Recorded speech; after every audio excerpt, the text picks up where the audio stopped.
Welcome to Keeping History on Two Wheels, where we give you those snippets of history that make the bigger picture a little bit more complete. She's getting a little nosy. He's back over there. That's Clementine. Anyway, welcome to Keeping History. Welcome to the season 5 premiere. Welcome to the season 5 finale. Welcome to the season 5 finale of Keeping History on Two Wheels, where we give you those little snippets of history that make the bigger picture in the blah. Welcome to Keeping History on the. Yeah, we're going to do this a 16th time. Welcome to the season 5 finale of Keeping History on Two Wheels, where we give you those little snippets of history that, well, make the bigger picture a little bit more complete. Those are my babies back there. Anyway, we've been real busy this season. We went from Arizona all the way to the eastern coast in South Carolina, all points in between. We covered subjects from plantations to Indian mounds to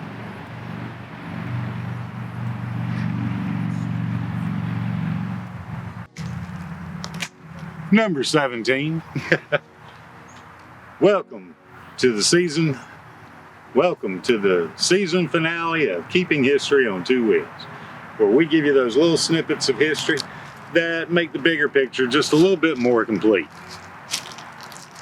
We've had a busy season this season, and we've gone from the Grand Canyon all the way to South Carolina, all points in between, all along the southern seaboard. We've covered everything from plantations to Indian mounds to the home of the Buffalo Soldiers. You name it, we covered it. We even got some comments talking about how we could go from one subject to the other. I know it looked like we didn't have a plan, but we did. If you'll remember, at the end of last season, we kind of went dark for about 4 months. Then when we came back, we did a video talking about where we've been for 4 months. And one of those subjects within that video was talking about how we were going to be on the History Channel. We gave the date and time and etc. Well, this season, we've also been working another deal. And in the future, we already have an episode in progress of being filmed that's going to be on the Home and Garden TV, so HGTV. So we've been busy, and we hope you enjoy this final episode for season 5. And if you like this video, please hit the subscribe button. It's right over here. Don't forget to hit that bell so that you'll be notified whenever we do an upload. And we do one forget that part because we don't do them each and every week anymore. Anyway, have a good one. Hope you enjoy the video.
At the beginning of season 5, Kelly and I flew to Arizona, grabbed Kate's car, and started out across the south towards South Carolina, starting, of course, at the Grand Canyon.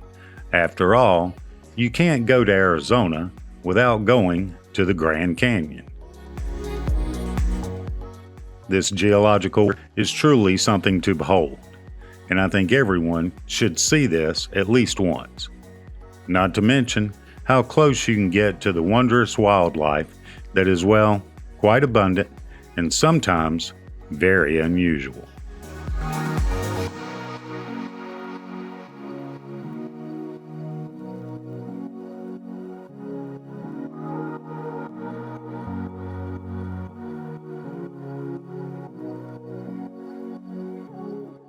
From there, it was on to Tucson, Arizona, and the Pima Air and Space Museum, featuring 400 historic aircraft from the Wright Flyer to a 787 Dreamliner. This museum sits on 80 acres and it opened its doors in May of 1976. Over the past 40 years, has grown immensely and today encompasses 6 indoor exhibit hangars, 3 of which are dedicated to World War II.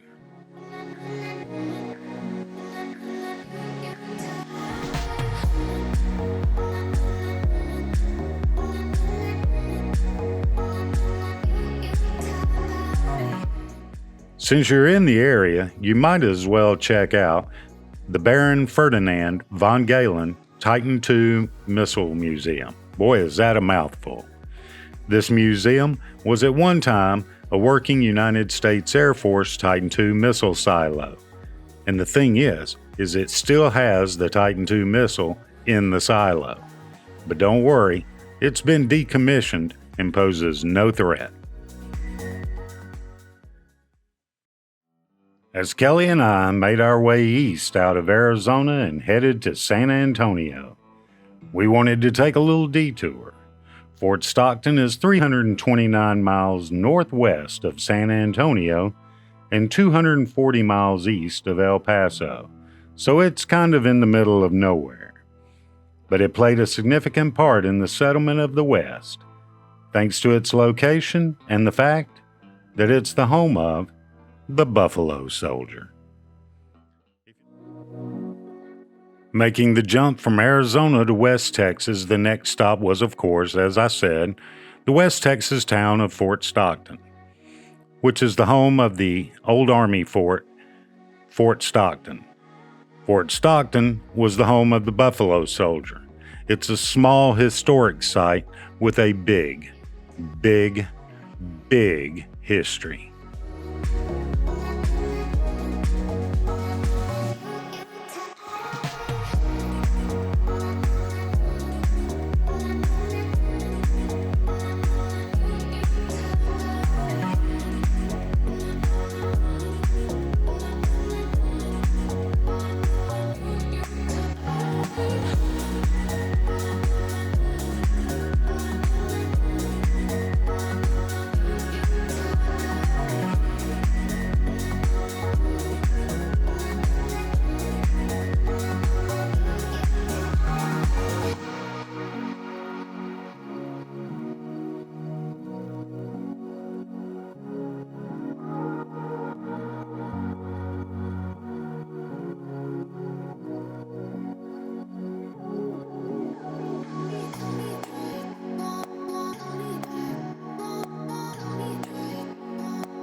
Then on to and arriving in the evening, the great city of San Antonio.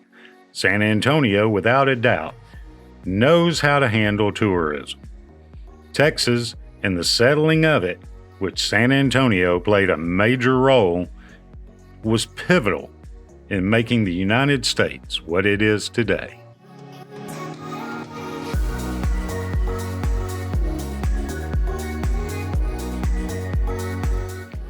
From the time Texas was part of Mexico, and with its colorful historical figures and its historic structures and its vivid nightlife, San Antonio embodies the spirit of Texas, and Texas is and always have stood for independence with a splash of multiculturalism.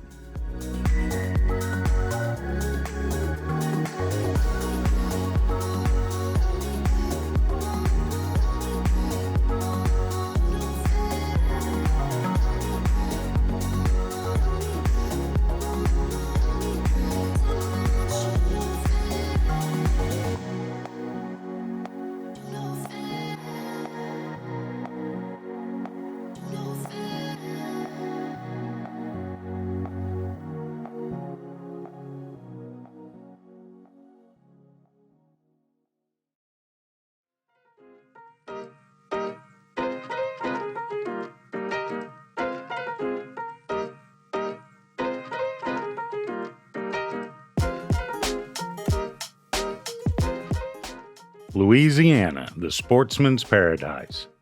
You name it, they have it. When Kelly and I left home, I had her leave the umbrella.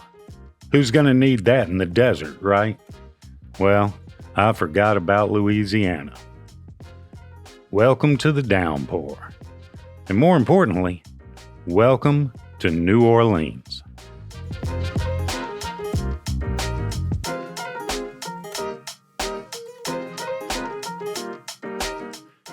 Known as the Big Easy, if you thought San Antonio had multiculturalism down pat, well, New Orleans is on steroids. It's a round-the-clock, multi-language, multiple cuisine, historical landmark with a modern vice, and a certain language all of its own.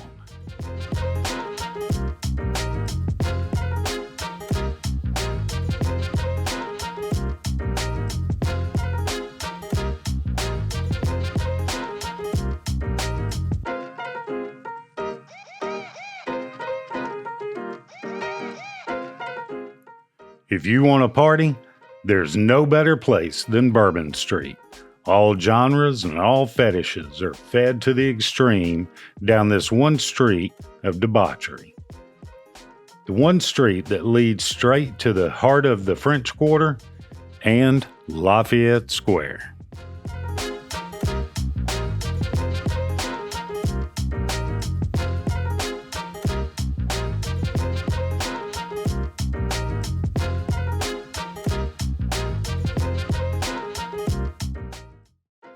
Café du Monde kicks off the Southern Pride City's cuisine roster. And with 5-star restaurants filling the quarter, it only gets better from there.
When we got back to Savannah, we finished up an episode I'd been working on for a while, the Interpretive Rangers, both public and private.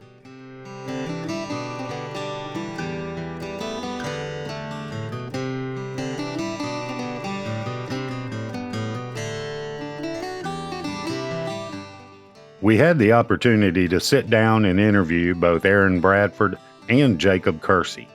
They have the unique situation of working for both the State of Georgia Park Service and a private park organization, the Coastal Heritage Foundation. In doing so, they are able to bring life from all eras of history for the two local parks, Wormsloe Plantation and Old Fort Jackson.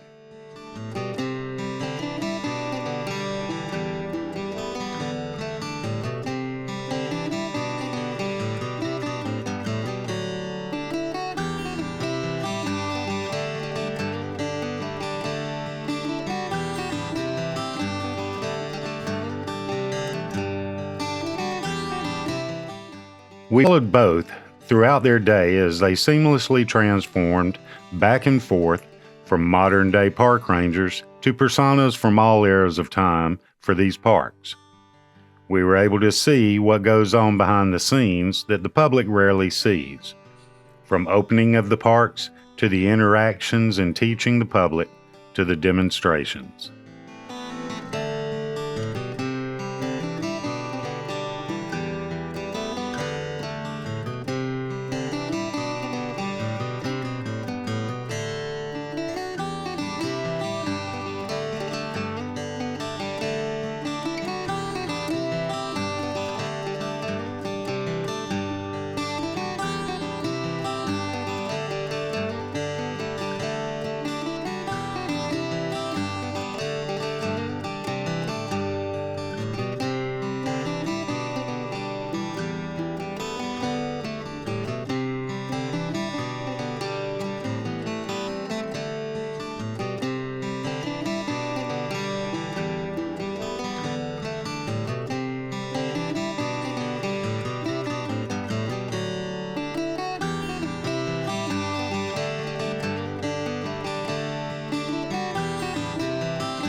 From there, we learned that there used to be municipal explosive powder magazines where you could obtain a permit, then order your explosives used for construction or agricultural work, then go pick up your explosives, which were stored just outside of town in what they called city powder magazines.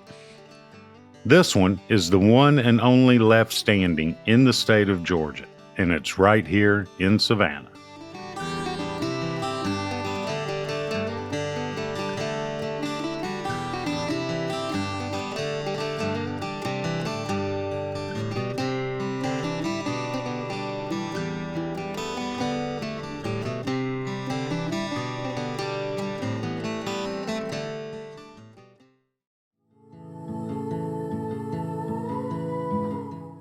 Having suffered several calamities over the years, and a few failed attempts of preserving what was once a beautiful chapel of ease, this is all that remains of Pon Chapel of Ease in Colton County, South Carolina. Pon is the remnants of the oldest Anglican church building in South Carolina, and even though it's not as lovely as other remains that I've covered, Pon holds a special place in my heart.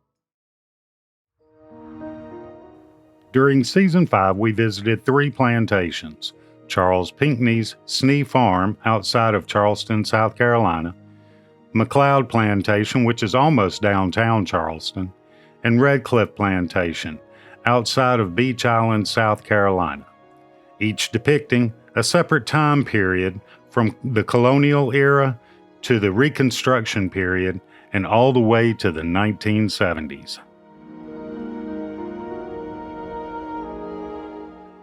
The first was Snee Farm. It was inherited by Charles Pinckney back during the colonial era. As far as a full-on plantation goes, it was small and would have been considered a failure. However, it was used not so much as a plantation as it was considered to be the country retreat for Charles Pinckney, who was one of our original founding fathers and credited with most of the language and ideas of the Constitution of the United States. The second was Redcliffe Plantation. It was completed in 1859 and was once the home of James Henry Hammond, 3 generations of his descendants, and numerous African American families like the Henleys, Godwins, and Wingfalls, who worked at the site as enslaved laborers and later as free men and women.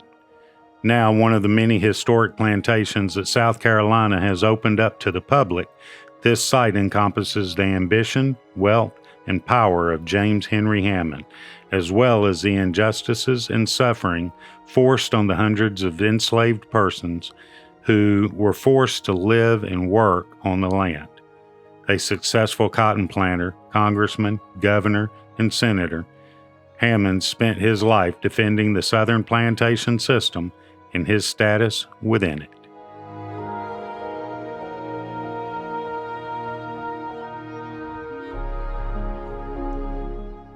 The third was Mcleod Plantation, dating back to before 1780. The plantation saw occupation by enemy forces twice, once during the Revolution and again during the Civil War. The plantation was divided up during the Reconstruction, and what stands here today is all that's left.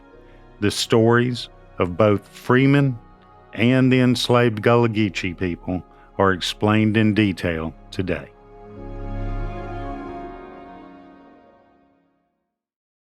When Oglethorpe and the trustees established the colony of Georgia, there were a few things that weren't allowed. One was attorneys. That's kind of my favorite. 2, slavery. 3, alcohol. And 4, the Catholic Church. But yeah, here we stand in front of St. John the Baptist. So what happened? Why did it change? When did it change? So come on and let's go learn some history today.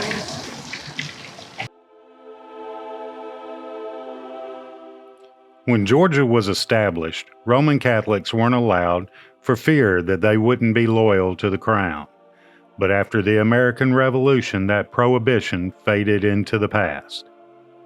Our episode followed the history of the St. John the Baptist Minor Basilica from its original construction to its burning in 1898 and its reconstruction, all the way up to its being raised to the level of minor basilica by Pope Francis in 2020.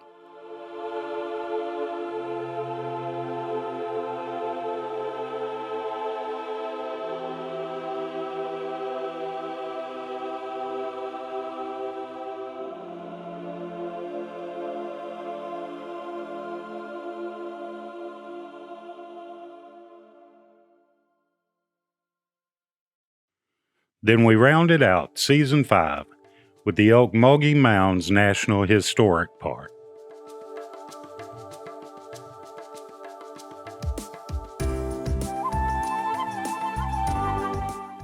The Ogmorgan Mounds National Historic Park dates back 17,000 years, making it the oldest documented civilization in the state of Georgia. We know this because it's also the site of the largest archaeological dig in U.S. history. The Indians that once lived here were forcibly moved to what's now known as Ocmulgee, Oklahoma. The park is free to visit, so make sure you wear good walking shoes and come visit the park next time you're in Macon, Georgia.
Well, I hope you enjoyed the video, and if you did, please hit the subscribe button. It's right over here.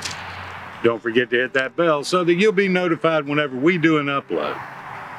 And always remember, every trip starts with a step, and that step, well, it starts with you.